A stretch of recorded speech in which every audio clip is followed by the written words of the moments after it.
ایک تو آپ کو مغالطہ یہ ہے کہ قرآن مجید میں تصویر کشی کو حرام قرار دیا گیا ہے، قرآن میں کہیں یہ حکم موجود نہیں ہے، بلکہ قرآن میں تو حضرت سلیمان کے بارے میں آتا ہے کہ ان کے لیے جو جنات جو تھے ان کی غلامی میں وہ تماثیل بھی بناتے تھے، مجسمے بھی بناتے تھے، تو مجسمہ سازی بھی حرام نہیں تھی اس وقت۔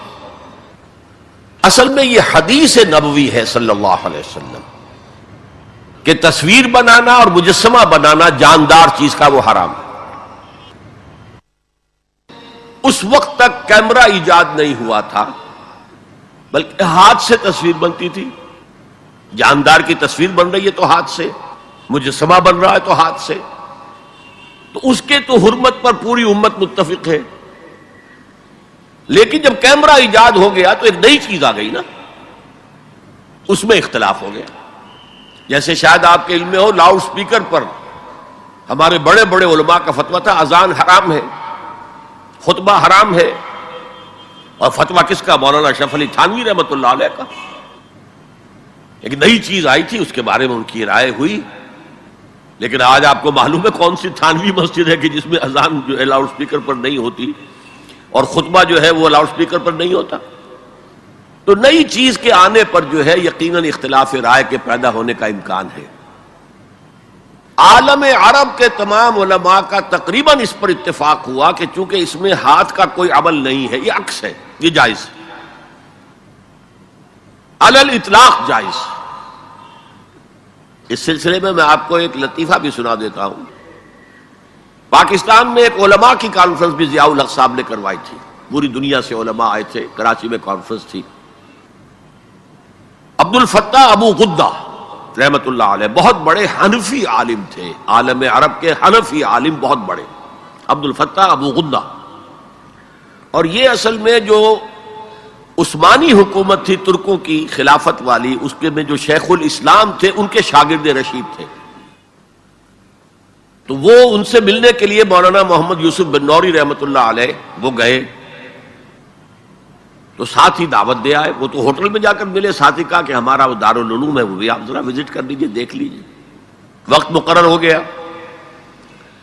اب مولانا نے بھی اپنے کچھ لوگوں کو بلا لیا، جن میں ان کے داماد مولانا محمد تحسین، ان کے بڑے داماد، سب سے بڑی بیٹی ان کے گھر میں تھی، وہ بھی تھے۔ انہوں نے یہ واقعہ مجھے سنایا ہے، یعنی یہ نہ سمجھیے کہ یہ کہیں ادھر ادھر سے سنا ہوا بات ہے، ایک ایسا شخص بیان کرتا ہے جو اس میں موجود تھا، اور جو مولانا بن نوری کا اتنا قریبی رشتہ دار تھا، ان کا داماد،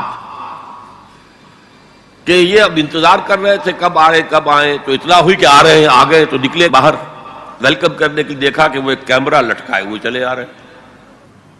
اب یہ عجیب انہوں نے محسوس کیا، یہ اتنا بڑا عالم دین اور یہ کیمرہ، جیسے عام جو ہے لوگ لڑکے بالے لیے پھرتے ہیں کیمرہ، تو وہ اس طریقے سے وہ کیمرہ لیے پھرے۔ لیکن کیا کہیں، مہمان ہیں، کچھ کہہ نہیں سکتے۔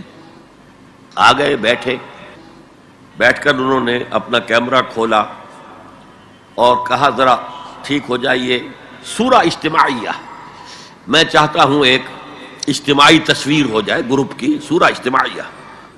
اس پر چیخ پڑے مولانا بن نوری، حرام حرام حرام، ہم نہیں کریں گے۔ انہوں نے کیمرہ تو بند کیا، لائیے دلیل، حرام ہونے کی دلیل کیا ہے؟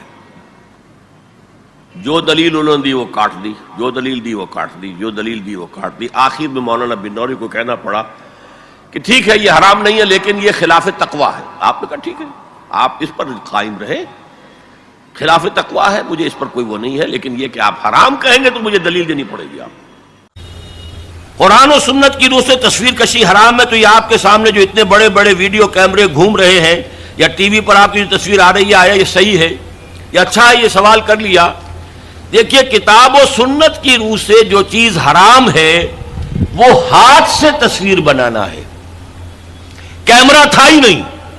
حضور کے زمانے میں ہاتھ سے تصویر بنتی تھی، ہاتھ سے بنائی جانے والی تصویر حرام مطلق ہے۔ اس سے پہلے وہ بھی حرام نہیں تھی، یہ بھی جان لیجئے۔ جیسے سجدہ تعظیمی جائز تھا، ایسے ہی حضرت سلیمان کے بارے میں آتا ہے، تماثیل، یہ بڑی بڑے تماثیل بناتے تھے لوگ، جنات جو تھے ان کے لیے۔ لیکن شریعت محمدی میں ہاتھ سے تصویر بنانا جاندار کی، نقشہ ہے آپ کھینچ رہے ہیں، کوئی فطری لینڈسکیپ ہے، کوئی حرج نہیں۔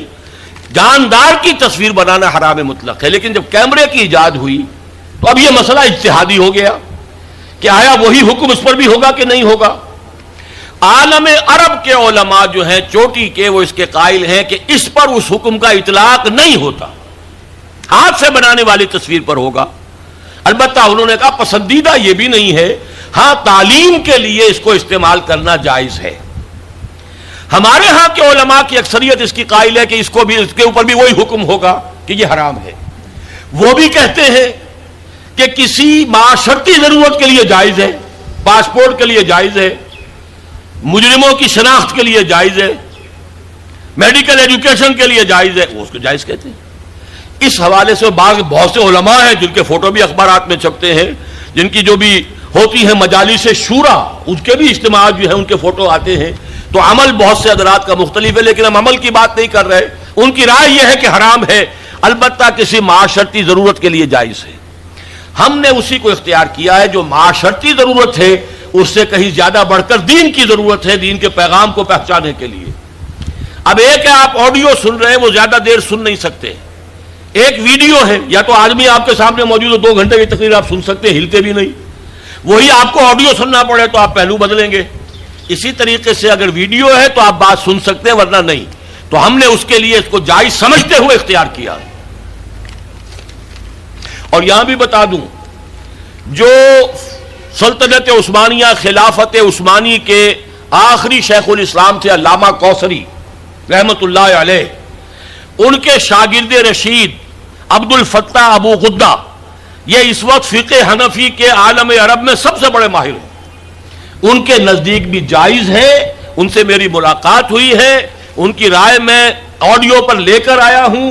بلکہ اب یہ وقت زیادہ صرف ہو رہا ہے، وہ تو یہاں پر جب آئے تھے ضیاء الحق کے زمانے میں ایک علماء کی انٹرنیشنل کانفرنس ہوئی تھی۔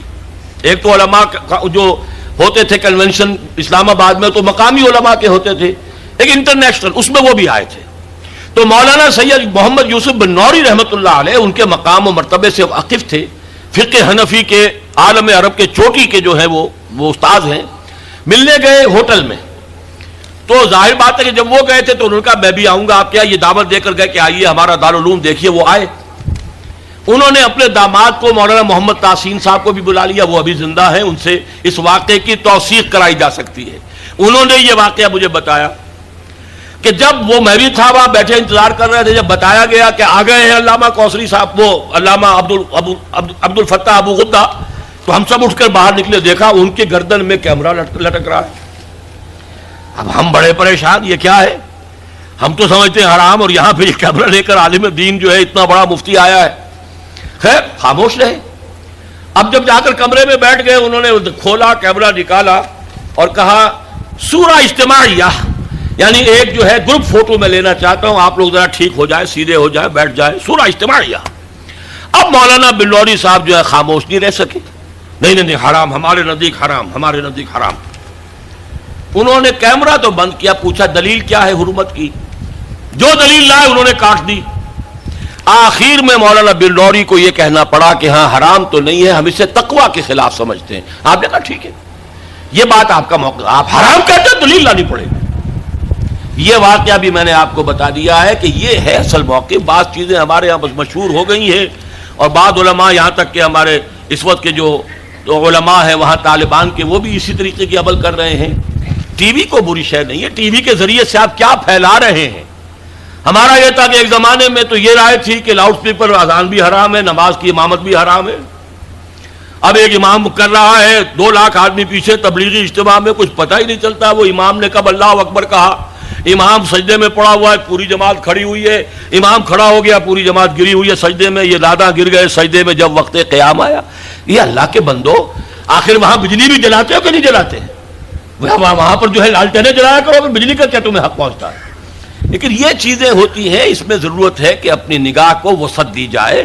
لاؤڈ سپیکر میں کوئی خرابی نہیں ہے، اس کے ذریعے سے اذان دیجئے تو یہ اچھا ہے، اس کے ذریعے گانے نشر کریں گے برا ہے۔ ٹیلی ویژن کے ذریعے سے دین کی تعلیم کی جائے وہ اچھی ہے۔ اگر کچھ اور فحاشی کریں گے جیسے پاکستان ٹیلی ویژن کر رہا ہے یا جو CNN وغیرہ کرتے تو وہ برا ہے۔